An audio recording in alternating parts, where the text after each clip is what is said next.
focus and I, we have a very uneasy relationship. Sometimes I love focus, and sometimes I hate it. But recently, I've come to rediscover a profound truth about the nature of focus, which is that if I take a finger and raise it in front of me and close one eye, you all have to embarrass yourselves with me. Everyone, take a finger, raise it in front of you, close one eye, and then flip to the other, and back again. See how your finger moves? Isn't that crazy?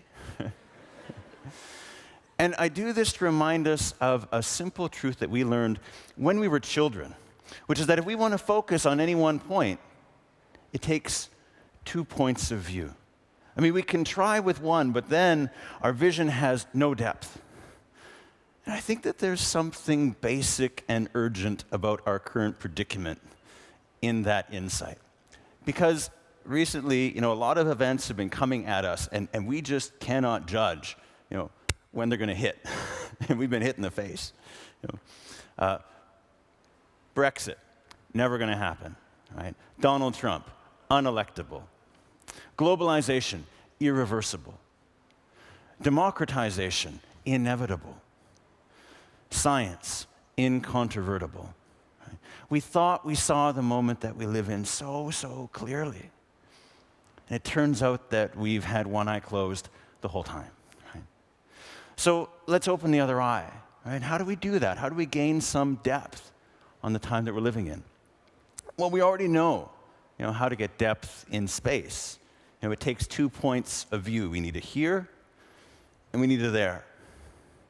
And so it just stands to reason that if we want to see depth in our time, we need 2 moments. We need a present, and we need a past. Right? And the past that I'd like to stand at is the Renaissance. And before we get started, no, by Renaissance, I don't just mean, a rebirth of classical art in Italy. And I don't just mean an exclusively European moment either. There have been Renaissances throughout history. But the one I'm standing at right now is about from 1450 to 1550, when Europe shifted from the medieval to the early modern world, with the help of and with consequences for the whole world. And why do I stand here at this Renaissance to see some depth in the present? Well, let's go back here and think about it. When the history of our time is written, what is the first sentence of our history going to be? The most important thing. I think it's going to be the advent of the digital medium. This new medium that connected computers together and eliminated all barriers to information exchange. Right? And back here in the Renaissance, of course, the first sentence of their history is the new print medium, which emerged just 600 kilometers down the road in Mainz in the 1450s, and within 50 years had spread all across Europe. Imagine what that must have been like. To live in a world before print, where every single piece of information you possessed had to be handwritten by somebody else. And then in your own lifetime, that limitation just falls away. For most people in history, that would be really hard to do that thought experiment. But for us standing here, it's easy, right? We know exactly what it's like to live through the advent of a new information medium, right? And now we know more and more about the consequences of that, how it accelerates the spread of new ideas, like Copernicus's insight that the sun, not the earth, is the center of the universe. How it empowers sudden revolutions, like Martin Luther's Protestant Reformation. Right? Revolutions that break institutions whose permanence we took for granted. How it empowers false prophets, like Savonarola, who kicked the Medici out of Florence in the 1490s with a fiery campaign to drain the swamp and make Florence great again. Who ignited a bonfire of vanity to burn away liberal values. Interesting historical side note, Savonarola was crucified by his political enemies 4 years later. What, are you drawing some allusion to the present that I'm not thinking of? Right? So, new media, new mediums is a giant thing that we share with the Renaissance. But there's more. New maps, which I think of in the present context as globalization. This is global trade flows, by the way. But the fall of the Berlin Wall, the opening of China, right, democratization across Latin America and South Africa, took flows of trade, of capital, of people, of technologies, and it exploded them globally, tangled us all together, and completely redrew our political maps of the world.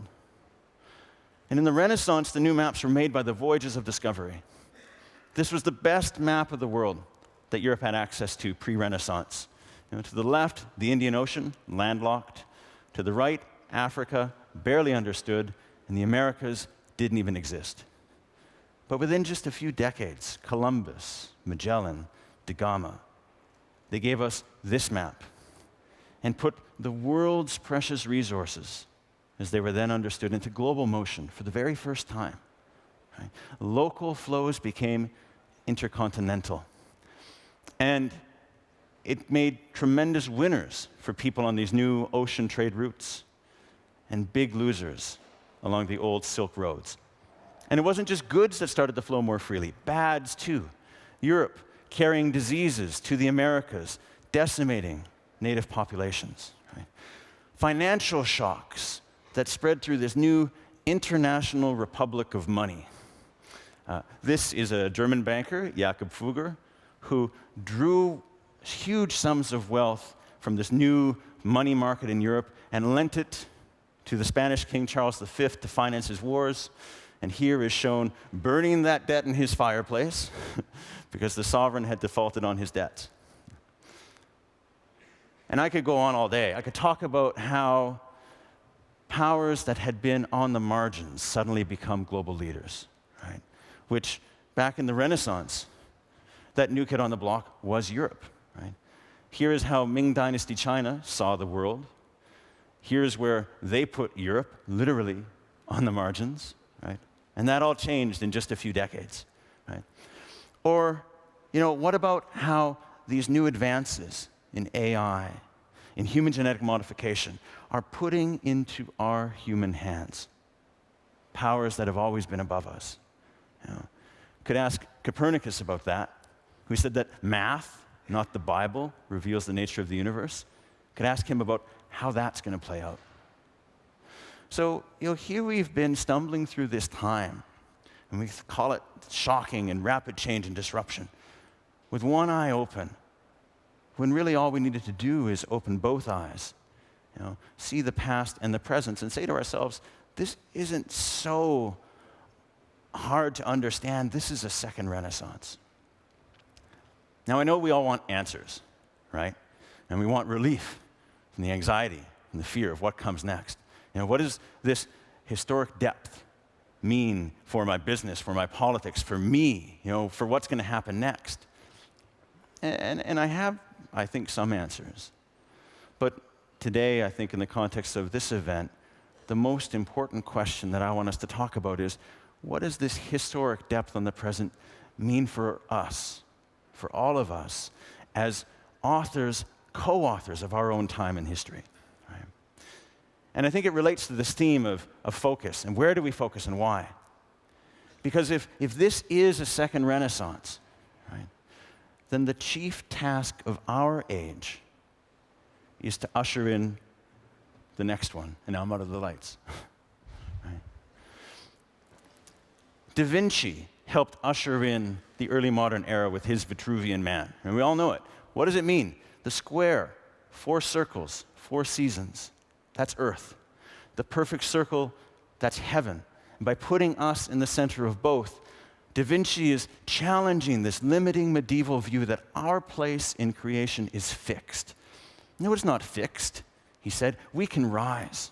We can expand our knowledge of creation beyond the Bible, beyond the ancients, with present-day efforts and observations. Right? And that new radical philosophy of progress ultimately helped usher in the scientific revolution and the Enlightenment. I stand here today and I think that we too are reaching the limits of some of our philosophies, and that it's time to start breaking those limits. And to give you just one example, here's a graph, only graph, I promise, of global GDP growth over the past 1,000 years. And here's the Renaissance, right?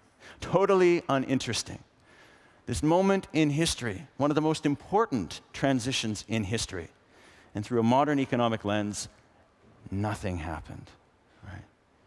Which immediately begs the question, this paradigm, and this is the dominant paradigm through which we measure progress today, does it help us to grow, or does it limit our very conception of growth?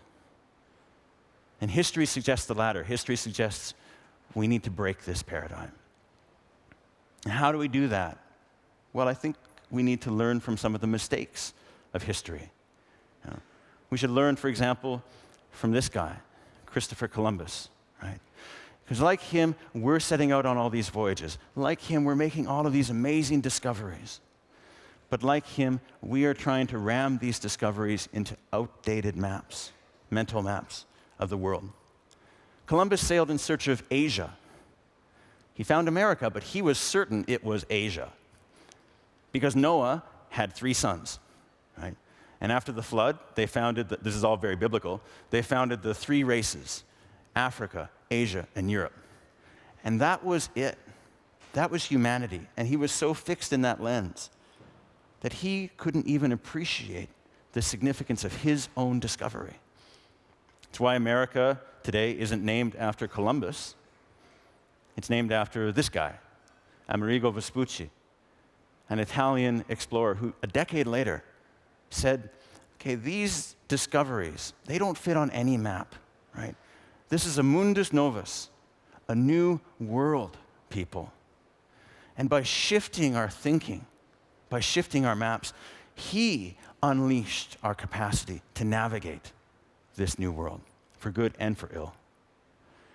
And that's the kind of challenge that's in front of us right now. Not just to try to keep up with all the change and ram it into our heads, but to challenge the maps onto which we are trying to place it so that our thinking keeps up with our reality. And we can't understand Donald Trump by mapping him on a political spectrum of left versus right. And we got to add new dimensions, open and closed, or globalist and nationalist.